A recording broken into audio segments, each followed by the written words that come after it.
నడుమ కొందరు వట్టిగానే మూలకున్నోళ్ళని ముంగటేస్తున్నారు. పచ్చని సంసారంలో మంటలు పెడుతున్నారు. మంటలంటే చిన్న సన్న మంటలు కాదుల్లో, భగ భగ భగ మండే మంటలు. నీళ్లు పోసినా సల్లార్తలేవనుకోరాదుర్రి. ఉరుముర్మి మంగళ మీద పడ్డట్టు కొంతమంది బాలీవుడ్ పెద్ద మనిషి అమితాబ్ సార్ మీదనే పడుతున్నారు.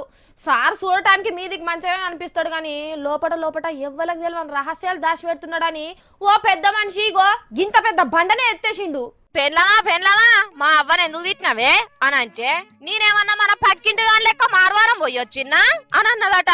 అట్లనే చేస్తున్నాడు ఉత్తరప్రదేశ్ పెద్ద లీడరు అమర్ సింగ్ అనే సారు.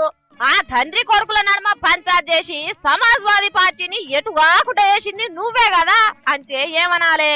కాదను అవునను అనాలి. ఇప్పుడు బచ్చన్ సారు ఆయన ఇంటి ఆమె జయా బచ్చన్ మేడం కలిసి కాపురం చేస్తలేరు, వాళ్ళిల్లును కూడా నేనే జడగొచ్చిన్నా అని అన్నాడు. ఓర్ని ఎట్లున్న చూడురి ముచ్చట. శుభం పలకరా ఏం కన్నా అంటే పెళ్లి పిల్ల ముండేడవాయే అనుడంటే గిదే కదా. అన్ని సంసారం ముచ్చట ఈయనకెందుకు చెప్పురి. జయా బచ్చను అమితాబ్ బచ్చను ఇద్దరు ఆల్మొగలు రెండిండ్లు కట్టుకొని ఒక్కింట్లో సంసారం చేస్తారు, ఒక్కటే ఇంట్లుండి రెండరలలో అంటారు. ఈయనకెందుకు? అసలే బచ్చన్ సార్ ఇల్లును చూసి కండ్లల్లా నిప్పులు పోసుకుంటారు కొందరు జనం. సందు దొరికితే చాలు వాళ్ళ సంసారంలో ఏలు పెడుతున్నారు. మొన్ననే కొడుకు కోడలకు గిడతలేదు, అందుకే ఐశ్వర్య మేడం ఉరి పెట్టుకొని సచ్చిందని పుకార్లు పుట్టించింది.